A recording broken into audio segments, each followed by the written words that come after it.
কি করছো বলো তুমি? পেঁয়াজ ছাড়াচ্ছি। হ্যাঁ, এই যে পেঁয়াজে ও পাপড়িগুলোকে এক একটা করে ছাড়িয়ে দিচ্ছে। আমার কাজে একটু হেল্প করে দেয় আমার ছোটটা।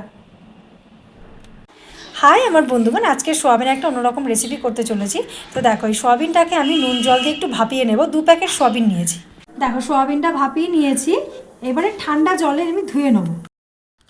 দেখো, ঠান্ডা জল থেকে চেপে চেপে জলটা চেপে চেপে নিয়ে আমি সোয়াবিনগুলো আলাদা পাত্রে নিয়ে নিয়েছি। এবার ওর মধ্যে পরিমাণ মতো নুন দিয়ে দিলাম। তার মধ্যে দিয়ে দিলাম 2 চামচ মতন অ্যারারুট।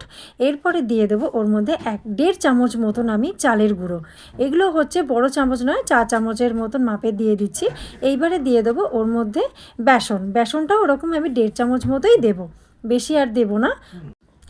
এইবারে এর মধ্যে আমি দিয়ে দেবো হচ্ছে আদা বাটা ওই যে আইসক্রিমের যে চামচগুলো হয় সেই চামচে 2 চামচ মতন দিলাম। তারপরে আমার দেখো লঙ্কাগুলো, কাঁচা লঙ্কা কয়েকটা, বেশ 8 থেকে 10টা কাঁচা লঙ্কা আমার এরকম একটু মিক্সারে ঘুরিয়ে নিয়েছিলাম, সেইগুলো আমি এর মধ্যে দিয়ে দেবো।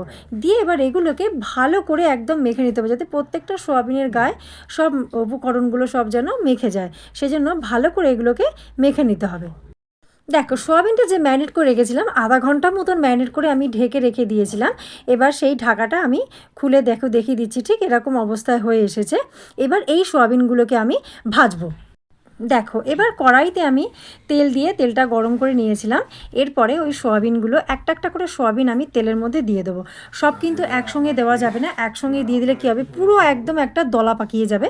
সেই জন্য এক একটা করে সোয়াবিন আমি ওর মধ্যে দিয়ে দেবো। দিয়ে এক এক করে সব এরকমভাবে পুরো সোয়াবিনগুলো আমি ভেজে নেবো। তবে বেশি কড়া করে ভাজবো না, হালকা করেই ভাজবো। তো দেখো, ওই সোয়াবিনগুলো আমার সব ভাজা হয়ে গেছে। এবারে এর মধ্যে আমি বড় বড় করে পেঁয়াজ, ক্যাপসিকাম, লঙ্কা, টমেটো, রসুন সব কুচিয়ে নিয়েছিলাম। আচ্ছা, এগুলো দেখো, এই যে সোয়াবিনগুলো প্রত্যেকটা আমার ভাজা হয়ে গেছে। এগুলো এবার ওই তেলের মধ্যে দিয়ে ভালো করে এগুলো ফ্রাই করে নেবো।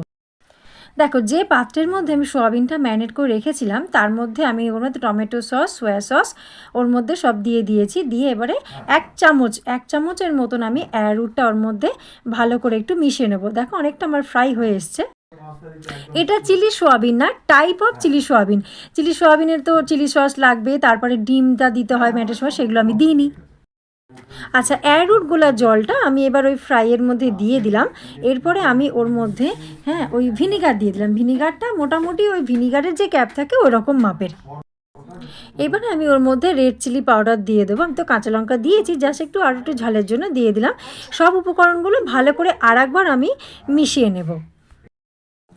তো দেখো বন্ধুরা, এখানে বেশ টকবক করে সব তরকারিটা ফুটে এসেছে। এরপরে আমি ভাজা যে সোয়াবিনগুলো আছে, এবার আমি সব সোয়াবিনগুলো ওর মধ্যে দিয়ে দেবো।